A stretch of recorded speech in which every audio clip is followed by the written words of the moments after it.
Welcome to another deep dive.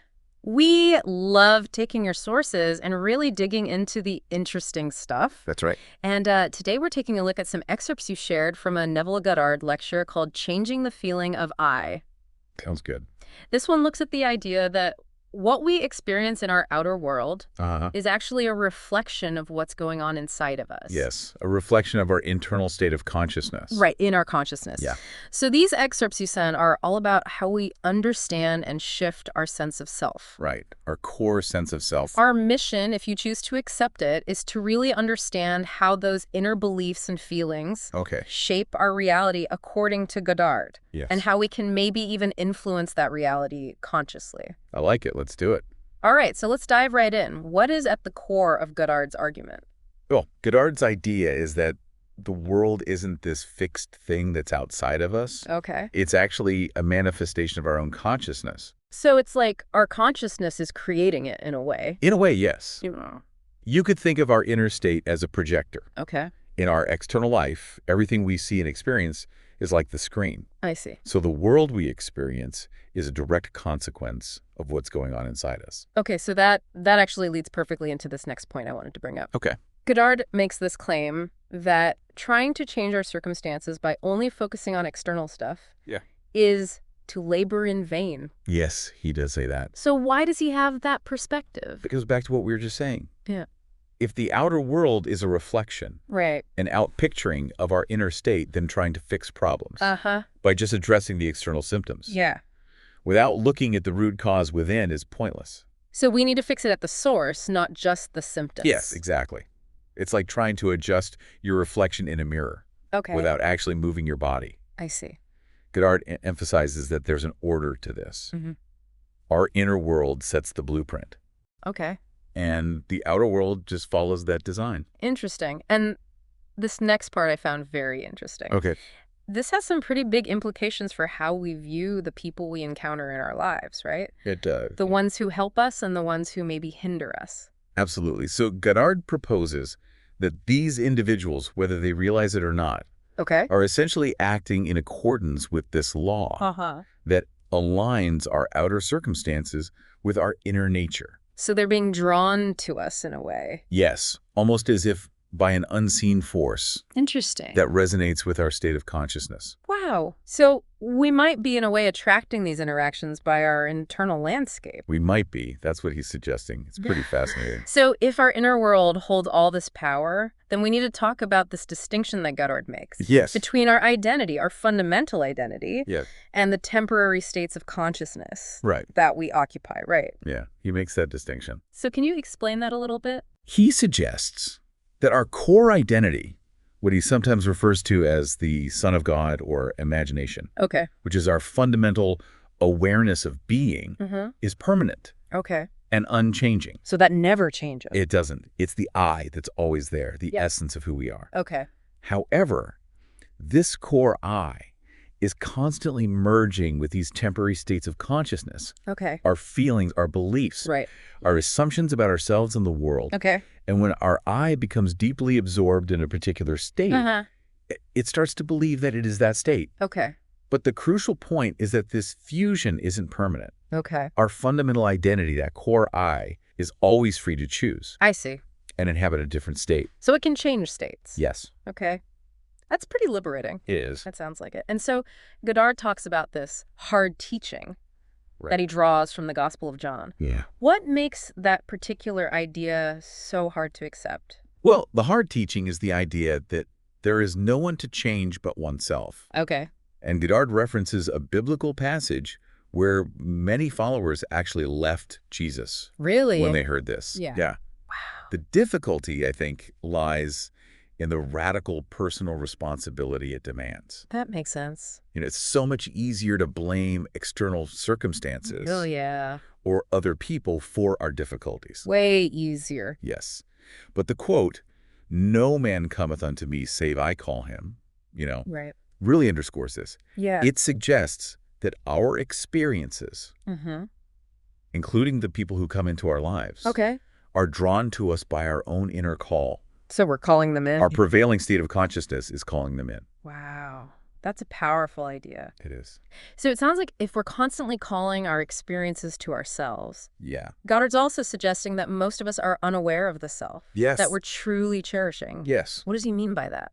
He's saying that we haven't taken the time to really examine the inner beliefs, Okay. the assumptions, even prejudices that we carry around. So we need to look at those inner beliefs. We do. He calls this formless I. It's like your core sense of self as a neutral observer. Okay. And it doesn't have inherent qualities. Right. Until it focuses on. Okay. And believes certain thoughts and feelings. So it's shaped by those things. Exactly. It's shaped by those repeated beliefs. Interesting. And this formed I, based on what it believes, projects outward as our environment and life conditions. Wow. So we might be walking around. We are. With these beliefs and not even realizing. Most of us are, yeah. So how do we even begin to uncover this? Well, the first step is uncritical observation of self. Okay. What does that mean? It means paying close attention to our thoughts, our reactions, our habitual emotional responses, and our recurring patterns of behavior. Okay. All without judging them. So just observing. It's just observing. That's tough. It can be surprising, even unsettling. Yeah. Because we might discover things about ourselves that we don't like. Right. He calls this a lowly creature that we might be ashamed to acknowledge. Interesting. It's about cultivating this honest awareness of our inner landscape. And then he goes on to say that accepting this discovered self is central to the moral problem of the world. Yes. That sounds huge. It is a big statement. Why acceptance? Because he argues that this acceptance is the foundation of understanding life. Okay. Because our inner self is the cause of everything we observe. So it all goes back to the self. It all goes back to the self. Okay. He says our descriptions of the world, our judgments, our praises are all a confession of the self that we do not know. Wow. So accepting what we find within is the first step towards taking responsibility for the worlds we experience. Interesting. So he says it can be easier to perform outwardly virtuous acts than to do this inner work. That's right. Why is that? He says outward actions are easier because they don't force us to confront and change those deep inner beliefs about ourselves and the world. So we don't have to look inwards as much. We don't.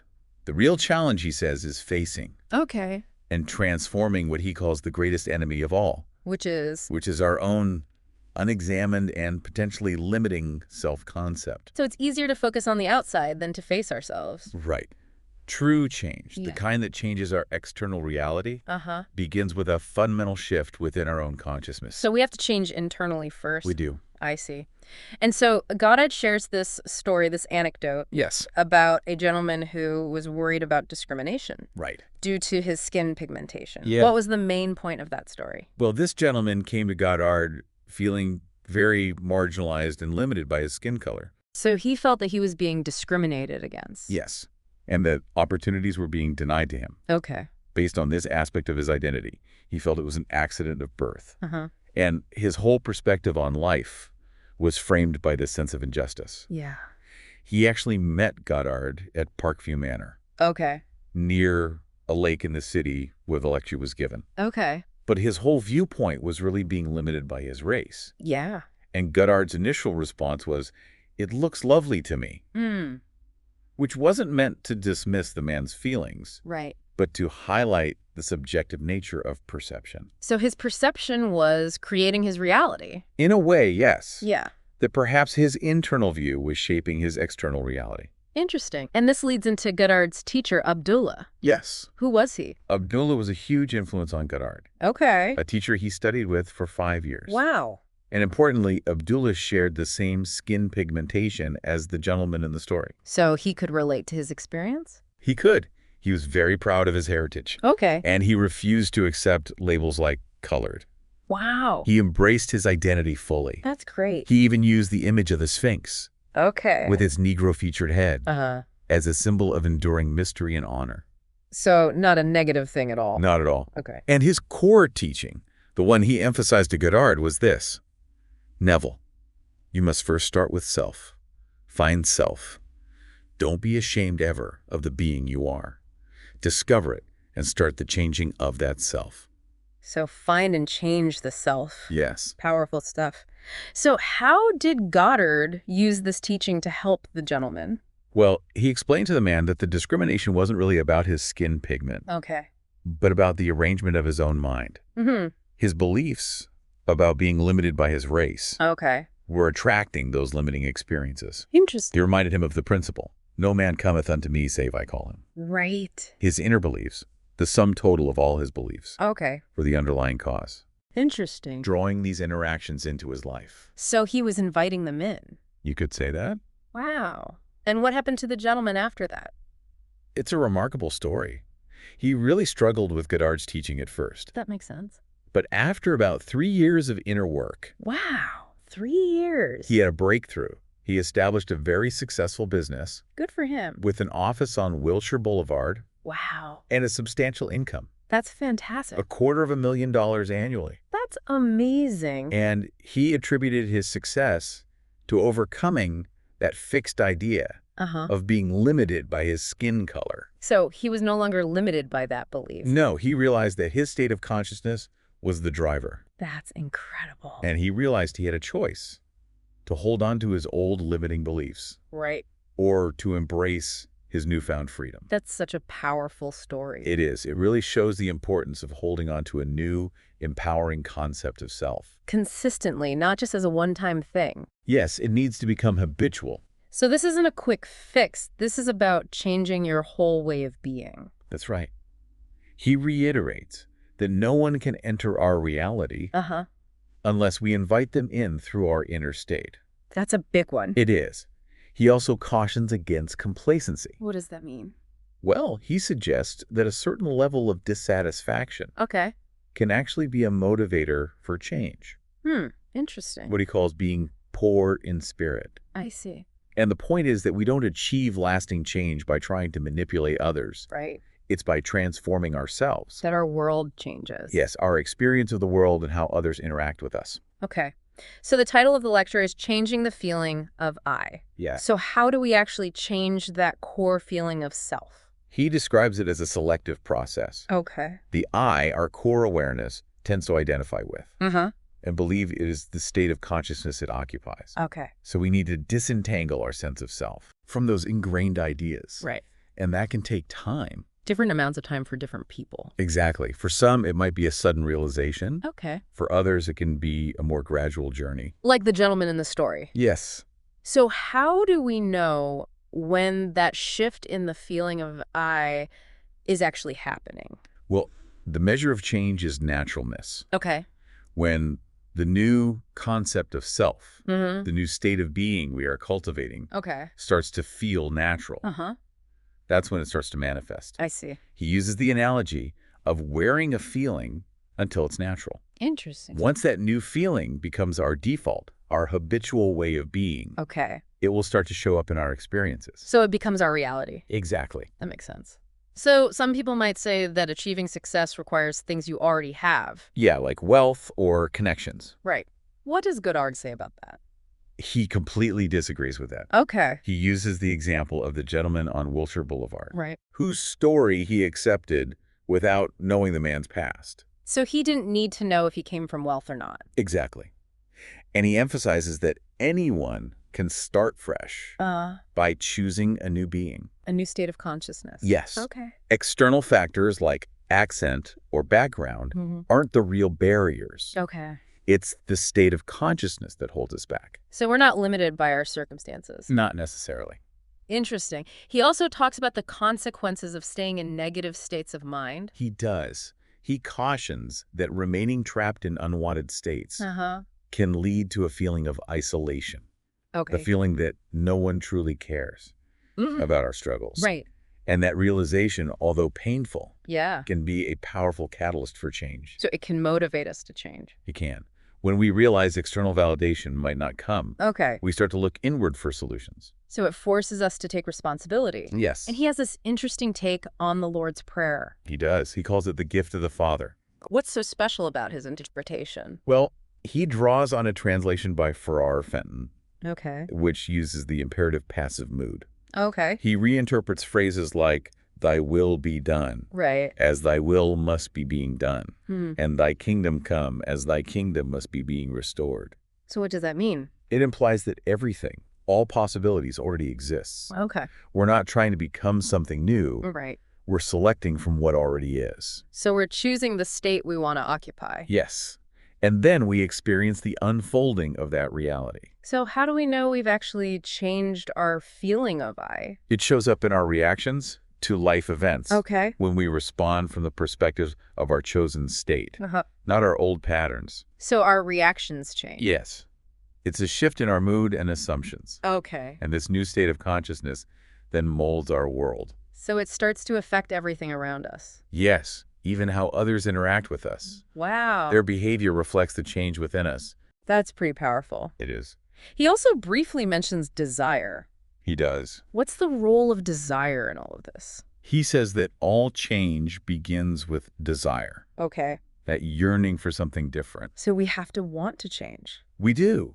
He says a lack of success often comes from not being in love enough with the desired state. Not wanting it bad enough. Right. Not having a strong enough hunger for it. So the desire fuels the change. Yes. And lastly, he talks about a technique for using imagination to help others. He does. What was that about? It involves using your imagination on behalf of another person. Okay. To vividly imagine and feel the reality of their wish fulfilled. So imagine them achieving what they want. Yes. As if it's already happened. Okay. The key is to hold that feeling of their success as real. For how long? For about 2 minutes. Okay. So to wrap up this deep dive, what's the core message here? Our inner world of beliefs and feelings is the blueprint for our reality. And to change our experience, we must change our feeling of I. So it all starts within. It does. And that requires self-awareness. Yes. And facing those hidden assumptions. It's a challenge, but it can be incredibly rewarding. So as a final thought, think about what feeling of I you've been cultivating. Okay. And ask yourself what new feeling, what new sense of self you might choose to inhabit. What would it feel like to embody that change right now? Wow. Thanks for joining us for this deep dive. My pleasure.